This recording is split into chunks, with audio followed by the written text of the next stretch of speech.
म्हणूनी बुद्धियोगू सधरू, तेथ अर्जुना होई स्थिरू, मने करी अव्हेरू फळ हेतूचा.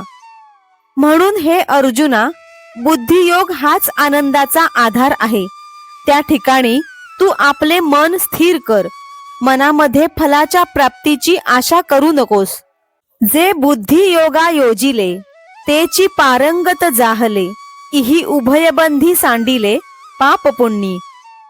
जे बुद्धियोगाचा आश्रय करतात ते संसार सागराच्या पलीकडे जातात आणि त्यांची पाप पुण्याच्या चक्रातून सुटका होते. कर्मजं बुद्धियुक्ता हि फलं त्यक्त्वा मनीषिणः, जन्मबंध विनिर्मुक्ताः पदं गच्छन्त्यनामयम्.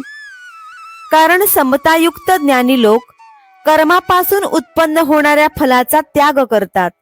म्हणून ते जन्म मृत्यूरूपी बंधनातून मुक्त होऊन निर्विकार अमृतमय परमपदाला प्राप्त होतात. ते कर्मी तरी वर्तती, परिकर्म फळा नातळती, आणि यातायाती लोपती अर्जुना तया. हे अर्जुना, त्यांनी कर्मे जरी केली तरी त्यांच्या हृदयात कर्मफळाची लालसा नसते.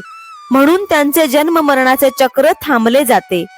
मग निरामय भरित पावती पद अच्युत, ते बुद्धियोगयुक्त धनुर्धरा. हे धनुर्धरा, मग ते बुद्धियोगी सर्व प्रकारचे उपद्रव रहित आणि आनंदाने परिपूर्ण भरलेल्या अशा कधीही न ढळणाऱ्या परमात्मा स्वरूपाला प्राप्त होतात.